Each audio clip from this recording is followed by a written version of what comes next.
pertumbuhan ekonomi Indonesia di kuartal 1 tahun 2021. Setelah itu Presiden Joko Widodo menyampaikan bahwa PPKM tidak efektif menekan jumlah kasus COVID-19.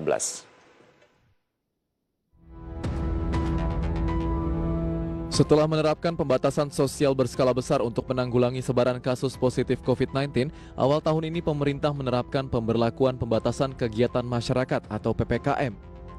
Tujuannya kurang lebih sama, yaitu menekan jumlah kasus COVID-19 dengan tetap memberikan izin operasi kegiatan ekonomi dengan berbagai pembatasan.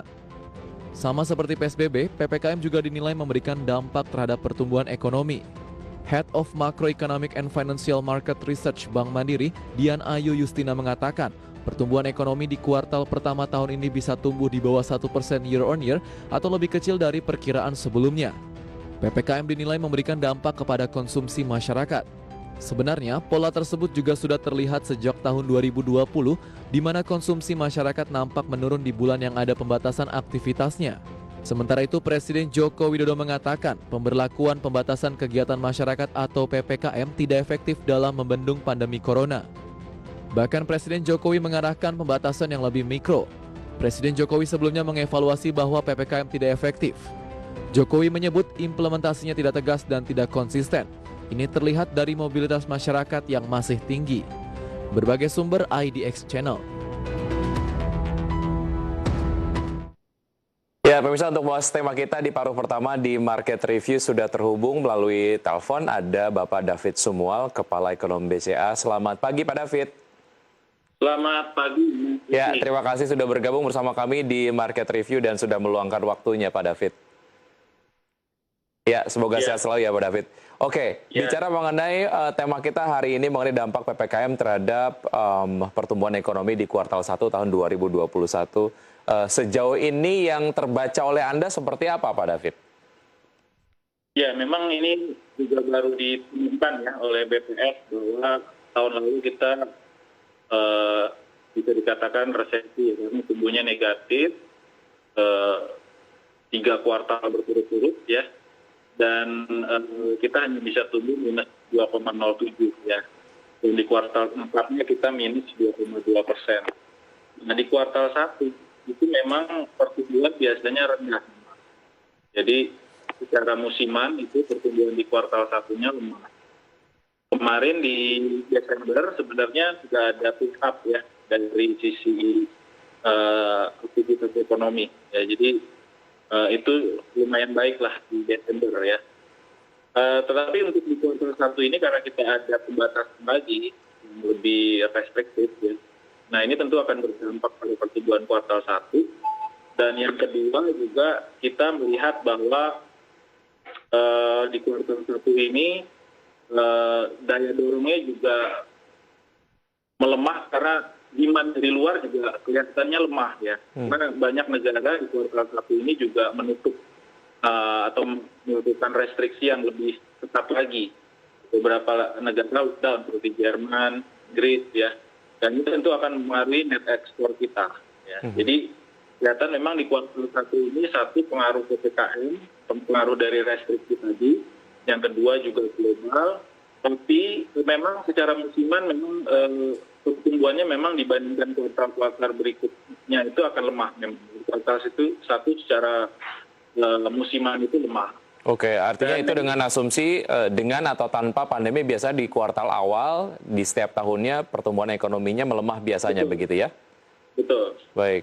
Dan memang tahun lalu kan kita belum memasuki pandemi ya, tahun lalu ya. Jadi baru terlokalisir di China, di Wuhan. Jadi kita belum terdampak di kuartal 1 tahun lalu. Jadi secara year on year, kelihatannya di kuartal 1 tahun ini juga kita kemungkinan akan kembali masih pertumbuhannya rendah. Kalau tidak negatif ya rendah. Gitu. Karena tahun ini kita masih melakukan restriksi. Gitu. Ya. Sebelum kita membahas mengenai apa yang sudah disampaikan oleh Presiden Jokowi bahwa penerapan PPKM ini dinilai tidak efektif untuk menekan kasus pandemi COVID-19 dan juga ya banyak kemudian mobilitas yang masih terjadi dan akhirnya kasusnya terus naik.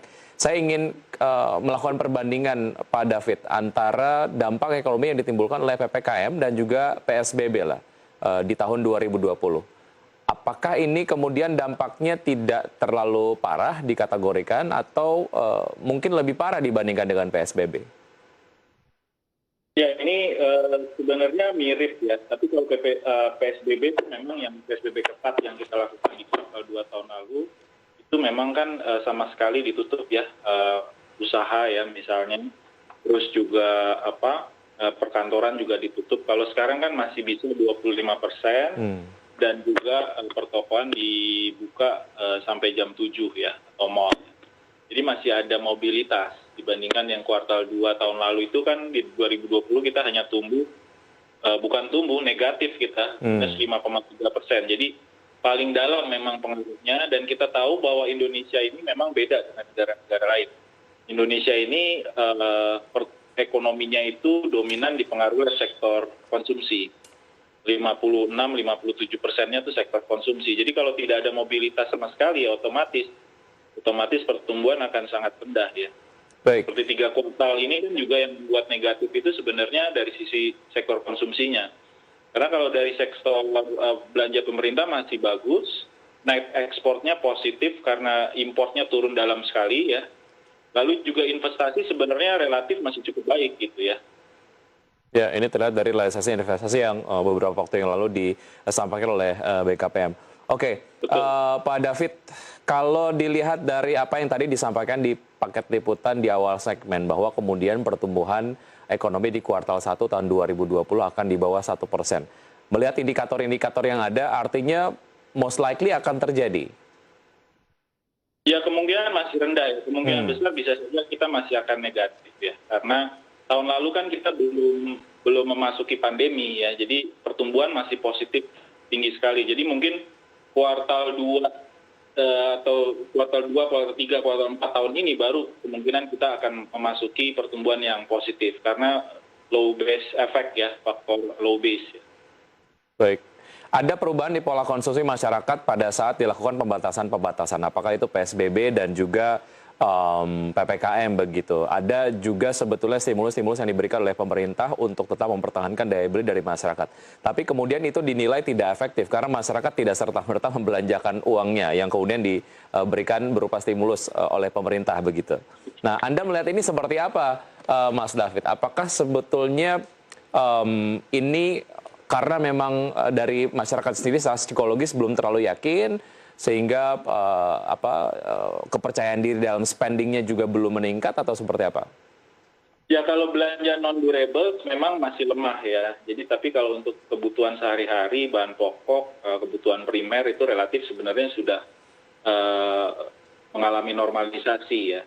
Tapi untuk durable goods, apalagi untuk belanja mereka yang berpendapatan menengah ke atas, kalau kita lihat dari data memang mereka masih lemah ya. Jadi walaupun pemerintah dana pen ini kan kebanyakan untuk mereka yang paling terdampak ya, saya pikir cukup efektif. Tapi memang perlu ada sektor-sektor yang kita bisa dorong ya, yang kita prioritaskan dan mungkin strategik di masa pasca pandemi ini, sehingga ini bisa ada dampak multipliernya buat ekonomi kita ya. Ya, Pak David, kita tahan dulu, kita lanjutkan usai jeda berikut ini, dan pemirsa tetap di Market Review, usai jeda kami akan segera kembali.